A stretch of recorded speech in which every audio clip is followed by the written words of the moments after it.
out some home solutions for Destination OG. Today we're jumping back into another garage to kind of give you a tour around and show you some of the things that we're doing. Maybe you can take some things that we're talking about. Obviously not every one of these garages is going to be, you know, exactly like yours, but it'll all be similar concepts, I think, that you can scale to your larger garage or smaller garage or commercial shop or garage condo or whatever it is that you have. This garage that we're going into today is our friend Tim over in Orlando, and he has a big commercial building that he's actually turning into his personal garage.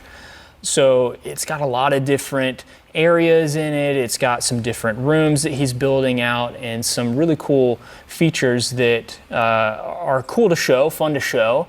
But like I said, I think you'll be able to pull some things out of that you can use in your own space. So before we jump into some of the solutions that we're designing for this garage, obviously you can see here in this render, this 3D view of what it's going to look like eventually.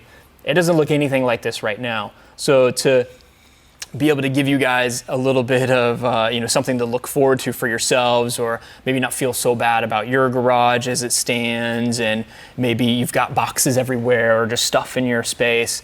Let me show you some of the photos that I took of this space when I went to tour it. So because he's local, he's a good friend of ours, I was able to actually go to his shop and check it out. So let me just walk you through some of these photos that I took. So this is the left side as you walk in, and you can see that he's got a lot going on here with some original kind of rooms over here, some original build out with some wood structure. I think this was offices before. And then he's adding a mezzanine structure over to the right that's going to be probably a clean room on this left side, and then this will be the welding and dirty area, parts cleaning, stuff like that over on the right side. So he's tying together a lot of different facets of the building itself as he found it, other items that he's sourcing from other companies and finds that he's doing. He's a very resourceful guy, and he's finding good deals on like the mezzanine he got from a building that was had to do a change order and stuff like that. So this mezzanine he's putting in, he's going to extend this beam up front here all the way over, so it'll really separate the room, and he's going to wall it all the way up to the ceiling, and then do some garage doors and stuff like that. So it'll really separate the office area, kitchen area, showroom area, and those other work rooms from the main open garage where a lot of the detailing and car storage and mechanic shop stuff will happen. I'll take you through some of these other photos, see what we got. So this is the back wall of the garage. He's going to do some pallet racking back there. But as you can see, he's got a lot of stuff in here. And it's hard when when you have this much stuff in there sometimes to visualize what it could look like and what the potential is if you don't have that kind of mind to be able to just see what it's going to look like. So, don't fret if your garage is a mess or you've got a few things in there, or even if it's just a blank slate and you can't visualize what it's going to look like, after you do everything that you want to do to the space and you go through all of your goals and everything. That's something that we can help with, obviously, or maybe through these videos we'll give you some cool ideas and things to do, and you can start to visualize it yourself, or at least know what to do in your space. So let's keep going through here. You can see a lot of the supplies that he's collected to be able to work on the whole building and the project. And the plan is really for this to be a super clean, super cool, and not sterile, but very purposeful and clean type of space to be able to work and store cars and work on their projects and everything. This is just some detail showing where the garage door is going to come down. You can see all the old HVAC that they pulled out of the other little buildings or the other little rooms that were in there. More of that beam. Then we've got the mezzanine over here. He's actually pulled that off the wall now since he's extended this this beam all the way over. So this beam will be extended all the way and meet up with the purlin over here on the side.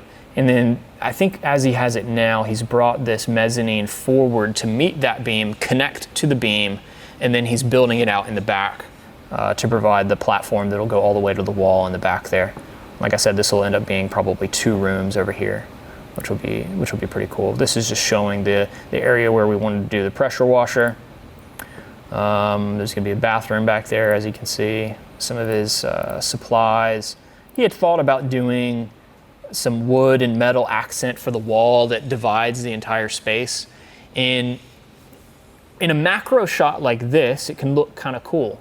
And you see something in a magazine or in a photo, and it's just like a close-up view of a couple materials or whatever, and you think, oh man, yeah, that'll be cool. It'll give it a really cool metal, industrial, but kind of wood and warm type of vibe. But when you take this material and you duplicate it over and over and over for the rest of that entire, I think it's 60-foot wall or something like that, it's going to look really messy, and then it's going to look like an old farm or something like that, an old barn, which is not really the exact look he was going for. So we'll see what he ends up doing if he really wants to do this kind of wood and metal look in the end. I warned him that it might not look exactly how he pictured in his head when it comes down to it, but we'll see. We were testing some Swiss tracks and looking at some samples and stuff.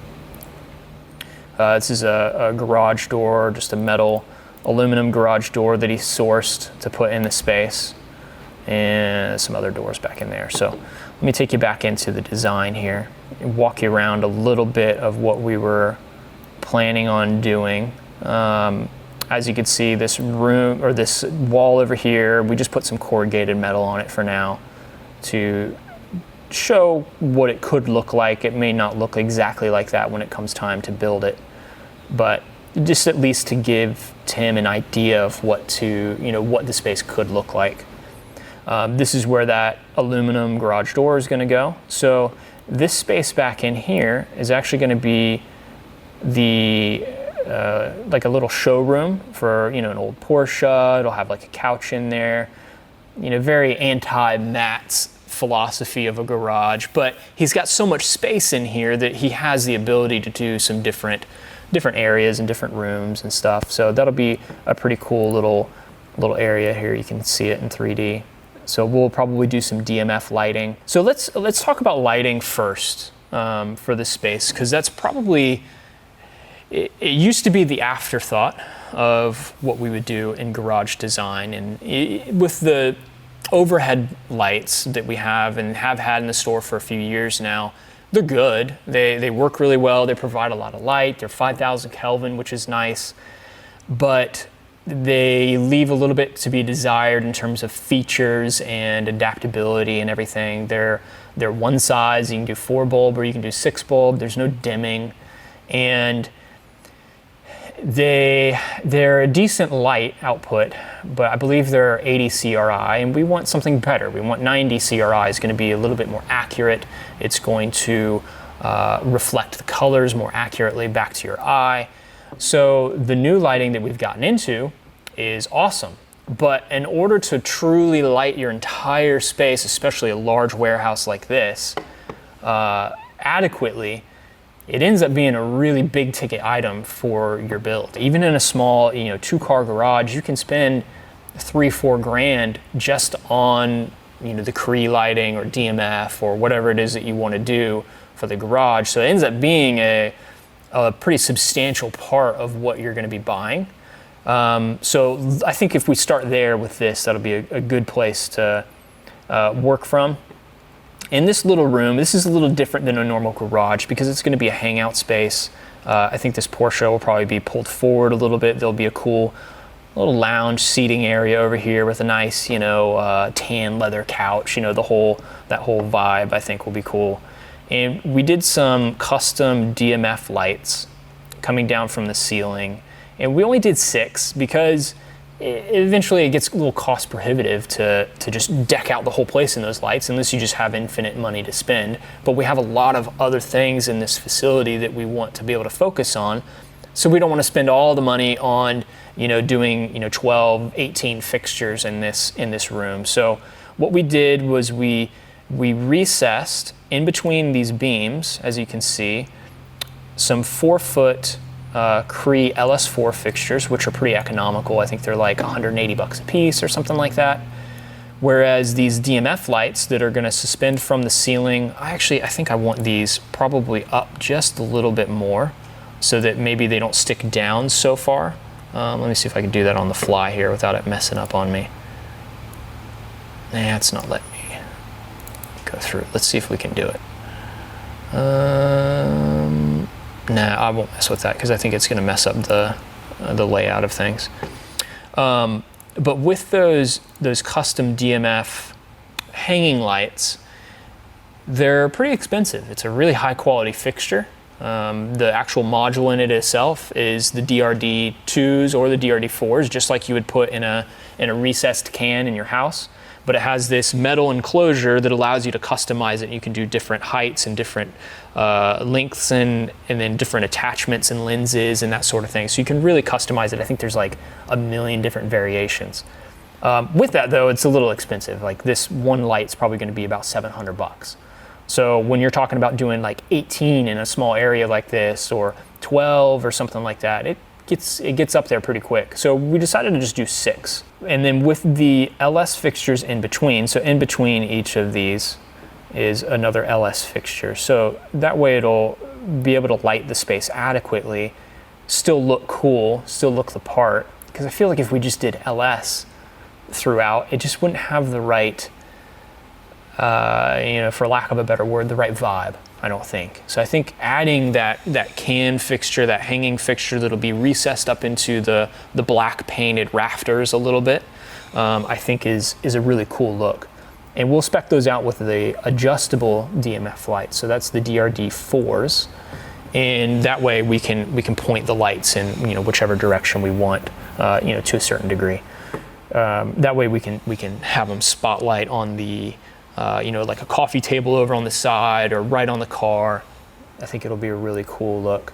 And then over in the other side of this room, we just did a couple longer runs just for the little kitchen and bar area that's going to be over here. You can see that a lot of this room we haven't really designed out all the way yet. We're not really speccing out stuff for that, for a kitchen. We're not doing indoor kitchen appliances and cabinets and a bar and stuff like that in terms of what products we offer. So sometimes we'll put in a placeholder, or for certain designs we'll design it all the way out, but that's kind of outside of our scope. So a lot of times we just don't really need to include it unless the client really requests it. So I think this is going to be a pretty cool room once it's finished up. It'll probably be a warmer light. So in a garage setting, we always want to do as often as we can 5,000 Kelvin. If you start doing can lights like DMF or even the Cree, CR6Ts or something like that, you get capped out at 4,000 Kelvin, which is going to be a little bit warmer. I talked about this in the lighting video we did recently, that remember, Kelvin does not determine how bright a light is. So a 6,500 Kelvin light isn't going to be any brighter than a 2,700 Kelvin light. It's just going to be the color temperature. So a very blue light or a very warm light.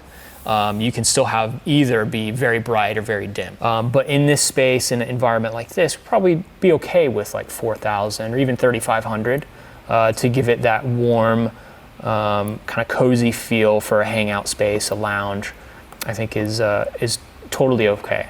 And since we're just doing LS lights in the rest of the garage, we can bump those up to the 5,000 Kelvin for a nice white, neither blue nor yellow temperature. That way it'll be really good for work environment and detailing and all of that. So let's talk about some of that over here. Let me go to my lighting lighting layout. Second floor. Yeah, I guess we have everything in a second floor, even though it's the same. So with this layout, we basically match them up with the beams that are running across. You can see that these are pretty symmetrical. Everything matches up. You'll notice the big hole in the middle. I'll talk about that in a second. And then we skipped some over here and over on this side, mainly because of the storage lifts. Now, most of the time, we want lighting to be as even as possible. Regardless of what the area is, you want to have nice even lighting all the way throughout. So that way there's no shadows, there's no dark areas or anything like that. Because of the size of the structure, and Tim is wanting to stay on a budget to be able to use, not spend all the money on lighting so that he can get the master collection of tools and some other items. We decided to pare down the lighting above the lifts because you're not going to be working in that area. They're just storing cars. And then focus the rest of the lighting around all of the work areas and the detail bay and stuff like that. So let me jump back into, this view will be good. So you can see where we match the lights up with the overhead beams, and where we skipped some above the storage lifts, which I think is good. You'll notice that hole that was right in the middle. Well, it's because of the big ass fan, the brand of fan that Tim has gone with. They're really cool. They move a lot of air, but they're a pain in the butt for lighting. Because if you just put lights above that fan, and this is something to think about whether you have a 10,000 square foot facility or a 2-car garage, and you just want to put a fan maybe on one side or something like that, and you think that, I've got high enough ceilings, I'll do one of the big ass fans or something. You got to be real careful with the strobe effect that could cause if your lights are above the fan blades, which most of the time they kind of have to be. You don't want to have the fan above your lights, and then, it'll be moving the light around or be in the way of the cable that's suspending it. So what we did is we just cut a hole basically and did the lights around the fan. That way there's not going to be any strobe effect, or it's going to be extremely minimized, as much as possible. Because in that middle area there's not any kind of workspace, it'll be totally fine. Because of all of the light around in the other areas, that space will still be lit up just fine. In the back corner, you'll see that he's got a work area back here with the 2-post lift. We've got a ton of light back there, so that'll be good. And then we've got another work area here on the right side, plenty of light there. He's going to have this area be a kind of a wash bay in the entrance. We've got the boom pole up there, so we've got plenty of light over there. So even though this area is not lit all the way, it won't be really a big deal for this to be a little bit dimmer, because it's not going to be a work area or anything like that. Most of the time this is just going to be clear, unless they're having a get together or some event or something like that, which I know Tim has talked about doing in the future. Usually you don't want to do a big hole like that, but in some instances it makes sense. Sometimes you'll be able to get away with it. So with this hole that we've created with the lack of light in this middle area, one thing I did talk to Tim about, and I don't know the specifics on these, the big ass fans, but maybe he could find, or maybe supplied from Big Ass Fans, some kind of light module that could go on the motor. So that way he could at least have, a 5,000 Kelvin matched fixture that could fill that area if it becomes a problem.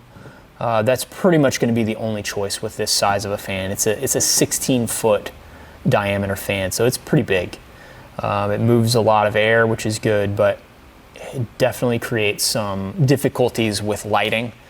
So it's just something to think about when you're filling out or building out a big space like this, is where are you going to put the fan, and then how are you going to manage light around it? Are you going to put that fan right over a workspace? If Tim had wanted to put the lift right under that fan, I don't know how we would have really lit that space very well. It would have posed some serious difficulties. So fortunately, it's in the middle of the room where he's not doing any work. You know, he's got the workspace over to the back and the other one to the right and the front and all of that. So it should be fine. So just keep that in mind when we're planning out lighting, or if you just want to put a fan somewhere. A lot of times we'll get guys that come to us with their design and they've already maybe installed a fan, or they didn't think about all this stuff. So if it's not something you're thinking about, or you're going to have us design the garage for you, like reach out early before you do all this stuff, before you put in fans here and equipment here and stuff like that. That way we can help you through that process of figuring out where things need to go. Hopefully through these videos, it'll help guide you in some of those things. So with these lights, these are all 5,000 Kelvin. We have 25 feet pretty much in between each of these sections with the beams. So we're able to do 2 LS8s and an LS4 with a little bit of a gap, 3 or 4 foot gap on either end, 2 or 3 foot gap on either end. That way it fills in the space pretty well. So you get these nice linear sections of lights, which will look really cool. It'll fill the space very evenly. The lighting that's in the shop now, let me go back to my images here and we can talk about that. We can see the skylights here, so he doesn't even have anything over on that side. Yeah, here we go. So you can see these 3 high bay fixtures that he has in the space right now, along with like a fluorescent fixture in the back. But these high bay fixtures he put in just to get something in there so that they could see. And as we're walking through the space, I was talking with him about that, and a lot of guys, you don't think about it. You just think, oh, it's lights in the garage. We just need to be able to see, It made this harshness from above to where you almost, like, you don't want to look up at the ceiling because it's so bright. And the reason is because those individual fixtures are putting out like 50,000 lumens or 40,000 lumens each or something like that, and they're really bright and they're filling the space very well, but it's a very harsh light because it's coming from one single point as opposed to a diffused fixture like we have in here with the Cree LS lights. So I talked with Tim about that, and it clicked for him of, oh yeah, that makes a lot more sense, because now we can fill the space all the way around, have a nice diffused light everywhere, not have any shadows, not have light coming from central or one single point here and there, and it being harsh on your eyes. And it's not even something that you think about. You just walk into a space like that and it's like, oh man, it's harsh in here. Like, I don't know what it is. It's usually going to be the lighting. So back to what I kind of started talking about earlier with the lighting, used to be an afterthought. Now it's become one of the biggest focuses of what we do in the drafting room when we're designing garages or shops or big buildings like this. Is lighting has become a big focus, and because of that, because of the high quality fixtures that we're using now, it takes up a big chunk of the budget. So just be planning for that and know that you're going to spend theoretically just as much on lighting as you are on cabinets, if that's going to be something that's a priority for you, which I think that it should be. So only other thing I think we should talk about with that, we'll have another full lighting video where we really dive into this, but the nice thing with these fixtures is you don't have to run an electrical box to every single fixture. You don't have to do, I don't know how many runs we have here, but just say we've got 6, just 8 that we see visually here on this side of this beam. You're not going to have 8 circuits to go to those lights. These can daisy chain together. In an open rafter environment like this, you can run your conduit down the beam to each fixture.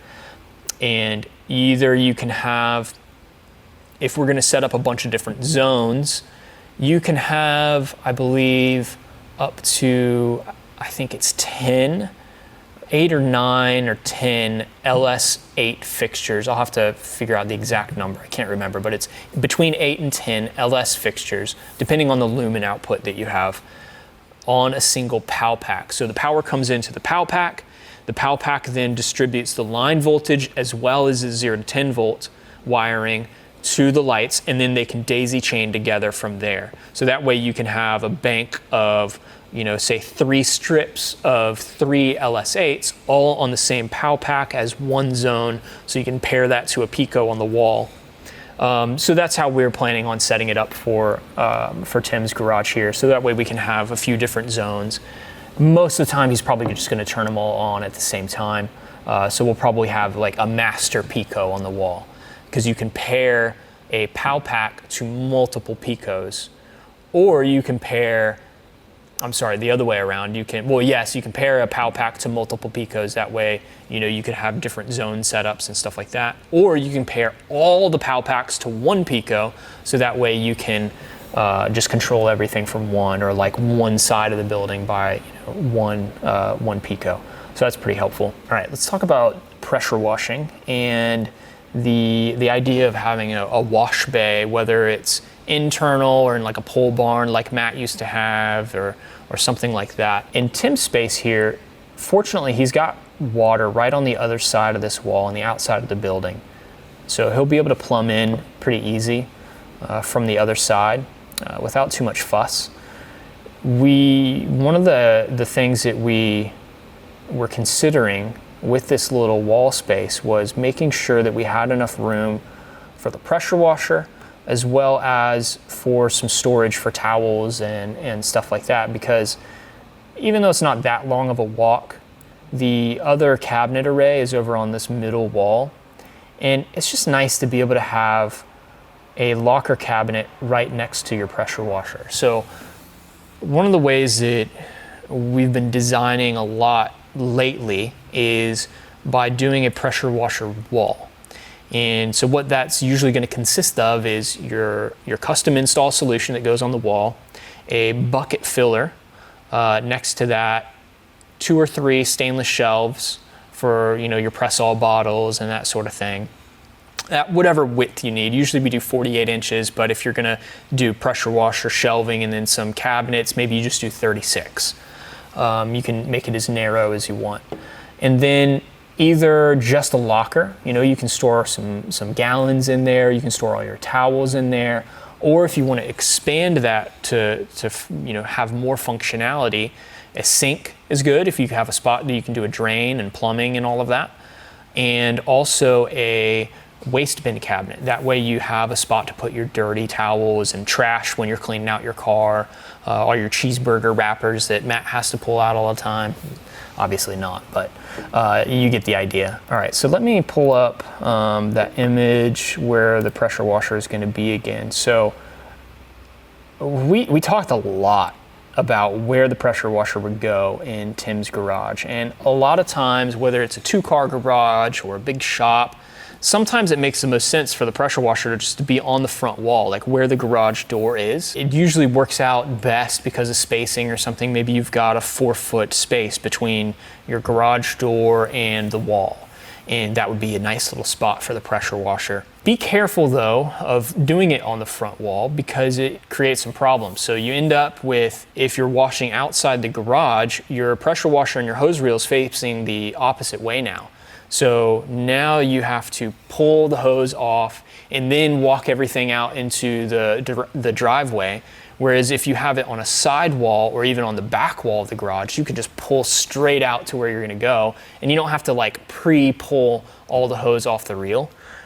We dealt with that a lot here at OGHQ in the first spot where Matt had the pressure washer. If you remember from the old videos from like 3 years ago, we had the garage door. If you're on the inside facing out, you had the garage door, the man door, and then the pressure washer in the middle facing into the garage. Well, you couldn't just pull the hose off the reel to go outside and wash, because it would tighten on itself and it just wouldn't work. So you had to pull off a bunch of hose and then walk it out, and it's just a pain in the butt. Now for Tim's situation, we went back and forth on a few different ways to do it, and it made the most sense practically in being able to have storage and stuff like that for towels to put it on this wall right here. So We measured, and he's got enough space to do a locker right up against this purlin, and then have the pressure washer next to it. Obviously, he's going to redo, you know, the electrical and stuff like that. All this stuff is going to be gone. But it gives us the ability to do this. And most of the time, he's going to be washing inside the garage, so it's okay. We'll deal with, you know, the backwards facing pressure washer system for the ability to be able to fit it in a space cleanly. And then, like I said, most of the time he's going to be washing inside. So we did a boom pole up in the top. We got this pipe structure idea to bring it down off the ceiling from Nick over in Colorado. You've maybe watched those tour videos that we did. It was probably 3 or 4 years ago. In his garage, he has like a really OG spec garage, and actually found some solutions for us, like doing a boom pole setup like this, where you fabricate some steel pipes coming down from the ceiling, and you can really make a nice rigid mount for your boom pole and bring it down off the ceiling. If you wanted to do something that wasn't like the typical like 6 inches or 18 inches or whatever it is that Mosmatic has as a stock part. When you're doing a boom pole, we don't really talk about this a lot, other than with our clients in design, and when we're talking about, you know, what they're going to need to provision for and whatever, is where to run your hose to your boom pole. And that's still something that we haven't quite figured out for Tim yet. As you can see, we don't have that labeled anywhere, but probably what you would want to do, ideally if it's new construction or if you're remodeling and you have the walls open and you haven't drywalled yet, you would want to run a 2 or a 3 inch even conduit, you know, like the black, not black, the gray PVC conduit that you use for, you know, certain electrical things. You can run that in a 2 inch form with a wide sweeping 90s. You don't want to do the tight 90s. And you just run your hose through that. If you ever need to replace the hose, or if you ever have a leak at any point, anywhere, you can undo your connections, pull your hose out, replace that, and put it back through the wall, as opposed to, you know, doing some kind of hard piping connection for high pressure. If you ever get a leak in that and it's inside your drywall, how are you going to know? So to prevent any catastrophes from happening, do some PVC conduit through the wall to wherever your boom pole is going to be. Find the most direct route that you can. Some of it may have to be exposed depending on your ceiling or something like that, but that's the best option for being able to run your hose through up to the boom pole. And then it connects nice and easily up there. So that's something to take into consideration when you're planning out your wash bay type of setup. Is where's your plumbing, where's your electrical, where's your boom pole going to be, and are you going to be able to easily run conduit in the wall or exposed if you want to do that and just paint it to match your wall?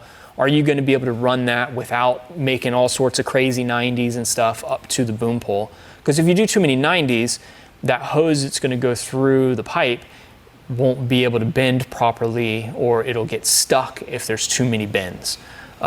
So something to think about for sure. Tim only had space, you know, obviously in that spot for just a single locker and then the pressure washer next to it. Pressure washer, you need about 30 inches exact to be able to fit it in the space, but ideally you want a little bit more. So he had about 36 inches, so it should fit fine right in that spot and look the part, I think. And then we have the storage for all the chemicals and all of that. One thing to definitely think about, and what we included for Tim, you'll notice that we have this random wand holder over on the far wall. If we go into the plan view, let me drop down. Where is our floor plan fixture? Yeah, here we go. So you can see how this boom pole is going to swing. The boom pole will need to dock somewhere. And then wherever it's resting when you're not using it, it's going to have the hose hanging down and going to a wall or wherever your wand is going to be. So with the boom pole in the middle of the wash area like this, if the boom pole was over here, Well, where's the hose going to hang? It's going to end up hanging in front of the garage door, might get caught up on something, might get hit by something if you had your wand holder over here, which visually would make more sense from a clean pressure washer setup. If we get our views to switch here. If we put the wand holder over here, that would be better because then it's kind of out of the way. But then you're going to have a hose that's draping across in an awkward position. So what we do is we put it at the point where the boom pole is closest to the wall, which is right here. Actually doesn't look like it's quite lined up, but we'll make sure that we do get it lined up when the time comes. Yeah, it's a little bit low right now, but you get the point of where that needs to be, because now when the boom pole is extended this direction, it's right next to the wall.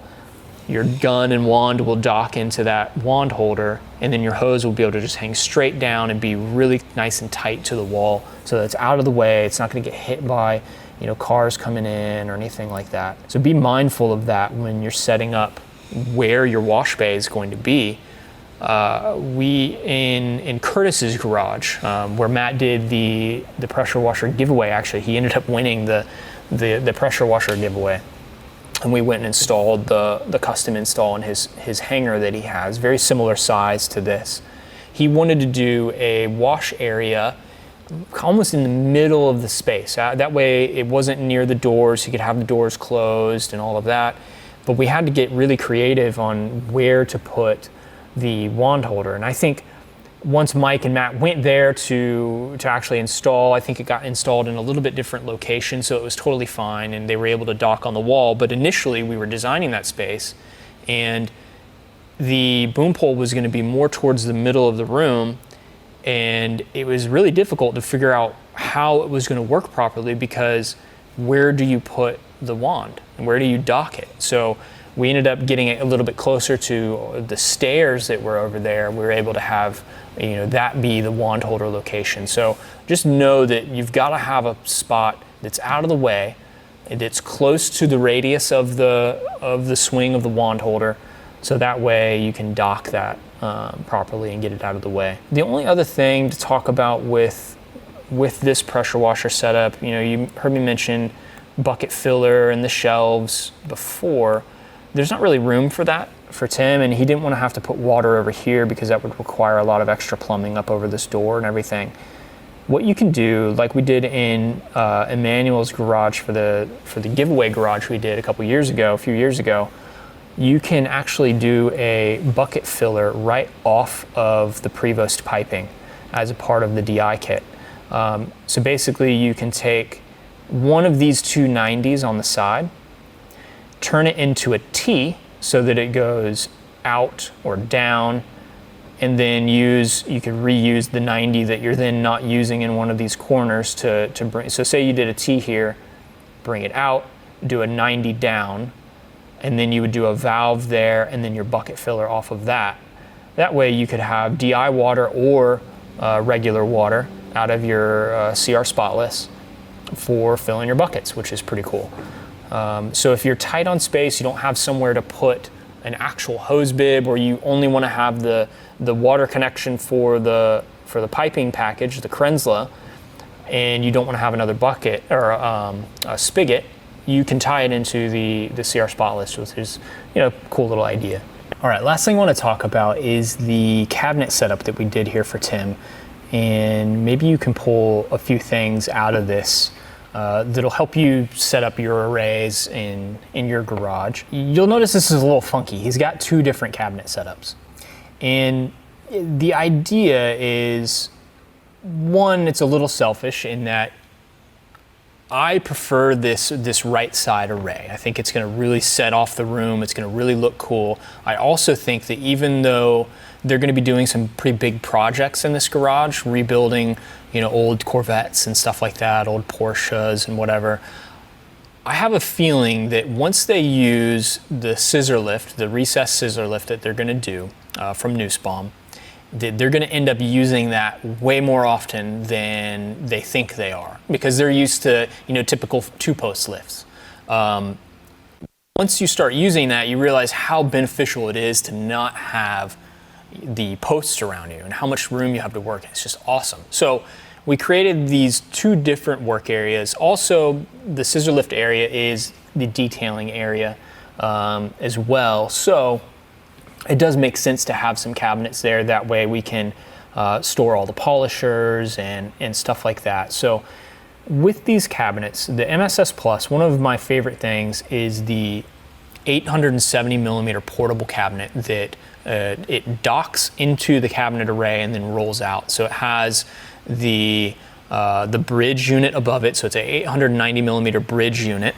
Let me zoom in while I'm talking here, kind of show you through our little renders. So it has this bridge unit above that holds up the countertop that's above it. And then the portable unit just docks right into the empty hole. So over in the 2-post side, where they think that they're going to have, or they probably will have most of their tools, but they're probably going to have some of their longer term projects, where the 2-post lift is, they have this small 8-foot cabinet array that's going to fit in between the pallet racking. Typically, I don't like doing the 8-drawer 720 cabinets. You've probably heard me talk about this before, where the best way to set up Sonic MSS Plus for the Sonic tool inlays is to do 890 millimeter drawers if you can for everything. Obviously with the 1540, we love that cabinet, so it's a staple item, and it's got 890 millimeter drawers and the 720 millimeter drawers, but it still has most 720 or 890 millimeter drawers. So we really like that cabinet, but ideally in a perfect world, you would just do 3 890 8-drawer cabinets if you wanted to really maximize all of your storage capacity for tools. With this cabinet array, they really wanted to be able to put stuff inside of this pallet racking back here, which I think makes sense. They're going to have a lot of storage for wheels and tires and car parts and all of that. So from a functional aspect, it's going to be a really good space. So, we'll sacrifice a little bit of efficiency with the 720 millimeter drawers because there's going to be a gap in the back if we're doing medium inlays. But because of how many drawers they have, I think it'll be fine. Most of what they're going to be filling in this space, though, is going to go in this 870 millimeter portable, which has 6 of those XD size drawers, which we want to prioritize. So most of their tools are going to go in there. And then, as you remember, we've got the bridge over on the other workspace. So they'll be able to roll this cabinet back and forth depending on what project they're working on. And most of their tools will be in that 870 portable. So that way they can go back and forth and keep it docked over there. If they're going to have a long-term project working on the scissor lift, or maybe a couple of days they're going to be working on something over there, and then they can bring it back over to whatever rebuild project or something they're doing on the 2-post. So I think it gives a lot of flexibility to be able to have 2 different areas without having to double up on tools. They'll still keep a majority of the stuff over by the 2-post lift in this area and fill in some of these 720 millimeter drawers, which obviously aren't movable. But again, that'll be some of the outlier tools, whereas most of the bread and butter tools, all the sockets and screwdrivers and wrenches and stuff like that, will be in this 870 and be able to go in between the areas. So definitely plan on putting an 870 in your cabinet array if you're planning on doing MSS Plus. Even if you don't have a big giant space like this, it's a nice thing to be able to have, of the option to be able to pull that out. Now you have a seating area if you want to work on something and sit down, or you have the option to take your cabinet around to the other side of the car if you're going to be doing a brake job or something like that. It's a cool option to have that will actually provide another work surface that you can have things on top of that cabinet while you're working on things. Take your tools out, set them on top if they're dirty before you put them back into the cabinet. So it's a pretty versatile little cabinet that has the same shallow drawer capacity as an 890 millimeter 8-drawer cabinet. You just lose out on one of those larger drawers at the bottom. So it's pretty cool. So that's a unique aspect of this cabinet setup, having the two different work areas while still, attaining some cohesiveness and symmetry between the two that I think will work really well without it being too difficult to manage. With the casters on the Swiss tracks, that's a question we get a lot. You don't need to worry about it. Even with the small casters, they roll pretty well on the Swiss tracks flooring, and it's usually not an issue. Even with a big heavy tool cabinet like that, we had no issues here or at John's garage in Atlanta. He's got one of the 870s. It rolls no problem. So don't worry about that as an issue. But definitely keep that in mind if you're wanting to be able to have a more versatile space. Get one of those 870s because they're pretty sweet. All right, guys. Well, thanks for coming with me on this little tour around Tim's garage and some of the different aspects that we're leaning more heavily into these days in design, and we'll be shooting more videos to really go into some of these things in detail, like lighting. Went really heavy on lighting for this build because it's such an integral part of this process. We talked about the pressure washer setup and some of the things to think about when you're doing a boom pole and all of that. Obviously, we've got a funky cabinet array with the two different areas, and how to manage that is something that you need to think about. We'll be going into more builds as we do more videos on these garages that we're designing. And maybe with those, we might go a little bit more into specifics on, the lifts and what to think about there, audio, and some of those things that you'll see in some of the other garages that we're doing.